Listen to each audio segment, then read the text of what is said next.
Narcissists have a provoking demonic spirit in them, which knows how to instigate you, what buttons to push to get the worst out of you. This spirit aims at forcing you to act out of character. Why? Well, once you act out of character, you lose integrity. And when you calm down, you hate yourself. How could I say such a thing? You feel embarrassed, and that is when the spirit is filled with joy. My mission accomplished.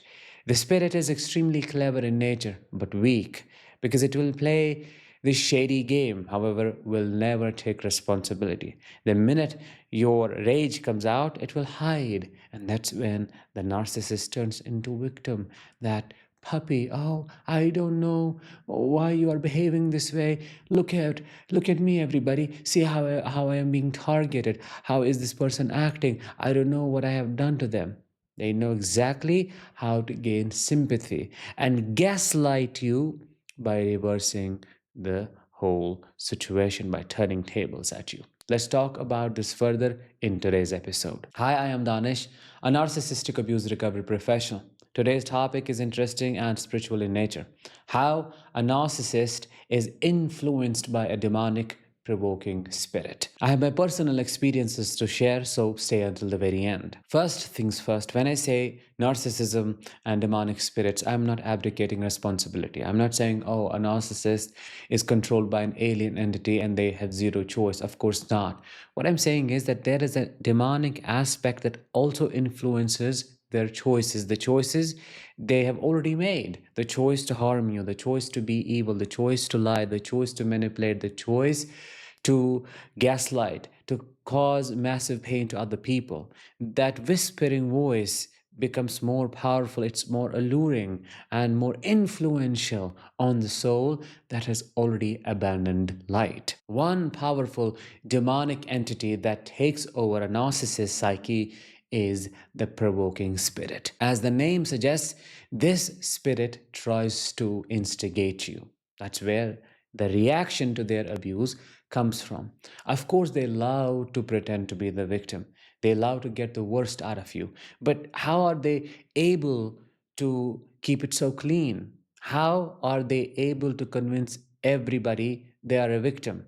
How can they cry? How can they make it seem so real? Well, it is the demonic influence that plays the role of a catalyst that keeps whispering to them, you can never be wrong, you can never make a mistake. See, he or she is trying to put you down. They're attacking you. They're your enemy. They're jealous of you.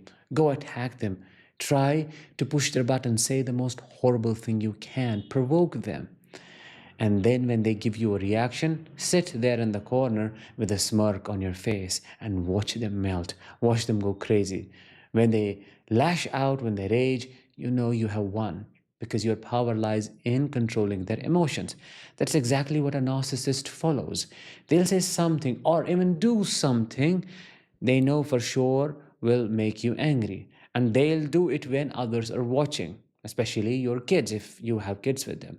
And then once you lose your temper, you yell, scream, or really feel like somebody has attacked you and you retaliate, that's when that narcissist feels so calm, satisfied.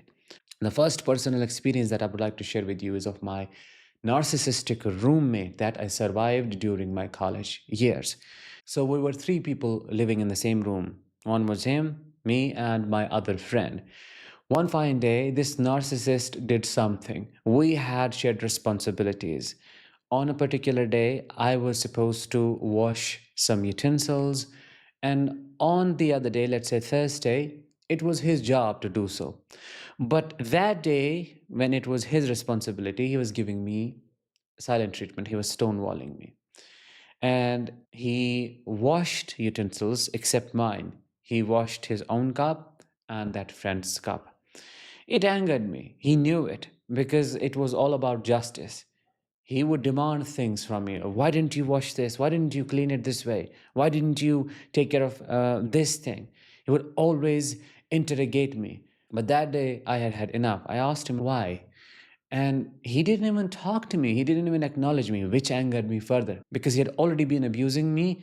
I lost it for a moment. I said, you are really a horrible human being, and you are doing it intentionally to punish me, to isolate me. What have I done to you? And I don't know what happened. The other friend, just sitting next to me, started fighting with me on his behalf. I don't know what he had told him. Then I looked at him and it got really bad, and it was a verbal fight. I can still remember that look. I just looked at that narcissist's face, and there was a well defined smile. If that is not demonic, I don't know what is. How can you enjoy? Do you feel powerful in this moment that you have driven somebody crazy, that you are stirring chaos and you're smiling? What are you smiling about? It made me curious, but at the same time, I was taken aback like, wow, so this is what you want? You want to drive me crazy. You want to push my buttons so that every person thinks I'm this rageful, venomous, bitter guy. And I stopped. I calmed down instantly because I did not want him to win. However, I had kind of already lost. The second example is of my father, who's a malignant narcissist. When I was a child, who would intentionally provoke me by saying things he knew would make me cry. I don't know why, but he loved to watch me cry. He loved to impact my emotional state. He knew very well I had abandonment anxiety. If upon waking up, I didn't see my mom in the kitchen, I would start looking for her anxiously and asking, where is she? Where is she?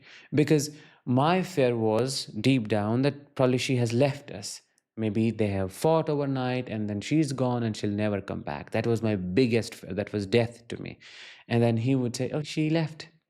She's gone. She'll never come. She said she'll stay with her parents for a few weeks or months. I don't know when she's coming back. Back in those days, cell phones were not common, and I had no way to confirm what was going on. And then I would fall apart, collapse, and he would smile. That is provocation. That is instigation to destroy you emotionally. If it gives you pleasure, it's your own child. I was, I don't know, 6, 7, 8 max, and he would say it. He knew it very well.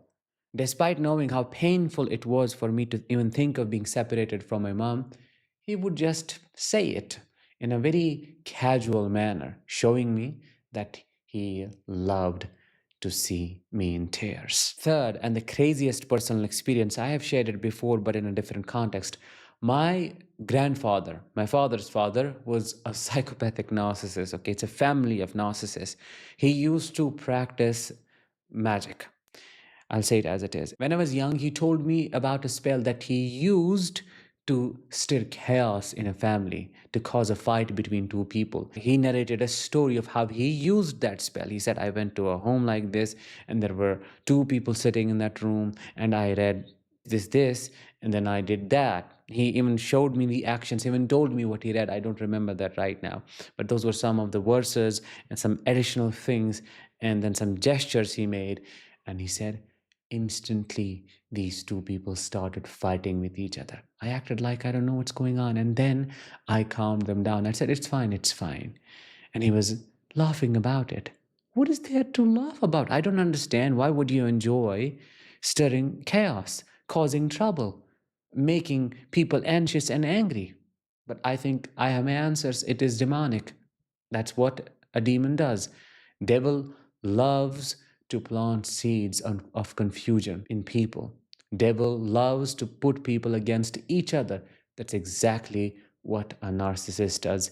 Every single narcissist that I know of, that I have dealt with, has been provocative in one or the other way. They all share these demonic traits and are possessed by these spirits because there is no light within. It's an empty vessel. There is no love, there is no connection, there is just darkness, there is just bitterness, and that is what attracts these evil entities. What have been your experiences with this? Let me know in the comments, and I will talk to you in the next one. Until then, as always, let the healing begin and continue.